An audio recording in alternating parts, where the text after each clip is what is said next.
Mirpur Sherebangla cricket স্টেডিয়ামের বাইরে রয়েছেন সহকর্মী রিফাত আঞ্জুম। চলে যাচ্ছি সরাসরি সেখানে।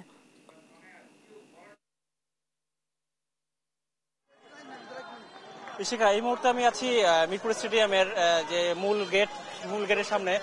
এখানে আগামীকাল থেকে শুরু হচ্ছে বাংলাদেশ প্রিমিয়ার লিগের যে 11তম আসরের মাঠের লড়াই। কিন্তু মাঠের লড়াই আগের দিনই টিকিট নিয়ে একটা গ্যাঞ্জাম শুরু হয়েছে, দর্শকদের মধ্যে উত্তেজনা তৈরি হয়েছে। ইসিক আপনাদের একটু দেখাই যে আপনি দেখতে পাচ্ছেন যে মিরপুর এক নম্বর মিরপুর স্টেডিয়ামের যে গেটটা 2 নম্বর গেটের সামনে দর্শকরা প্রচুর ভিড় করে আছে এখানে টিকিটের জন্য। সকাল থেকে তারা টিকিটের জন্য লাইনে দাঁড়িয়েছে, কিন্তু এখন পর্যন্ত টিকিট কিন্তু দিতে পারছে না। আসলে বাংলাদেশ ক্রিকেট বোর্ড কিন্তু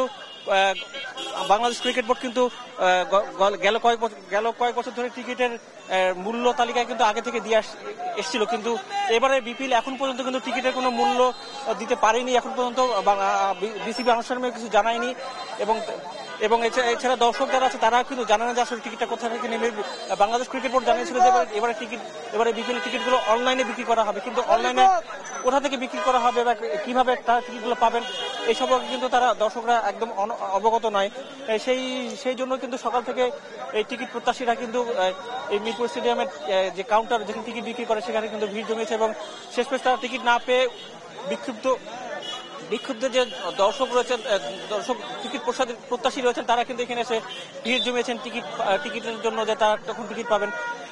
এখানে যে মিরপুর যে 2 নম্বর যে মূল গেটে কিন্তু তারা রীতিমতো গেটটা ভেঙে ফেলার মতো একটা অবস্থা তৈরি হয়েছিল।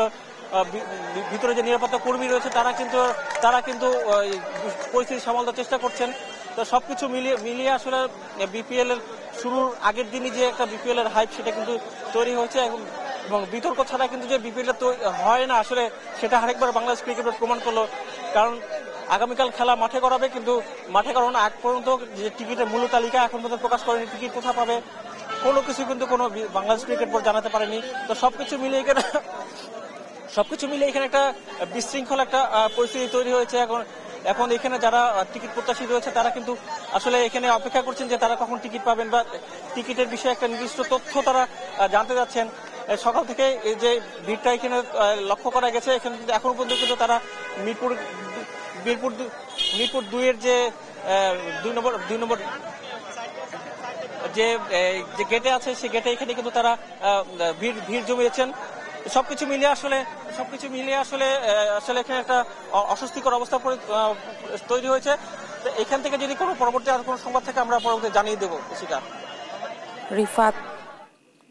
রিফাত, অনেক ধন্যবাদ আপনাকে। বিপিএল এর 11তম আসরের টিকিট বিক্রি নিয়ে এক ধরনের তথ্যহীনতা নিয়ে হতাশা সৃষ্টি হয়েছে মিরপুর স্টেডিয়ামের। সর্বশেষ তথ্য জানছিলাম সহকর্মীর কাছে।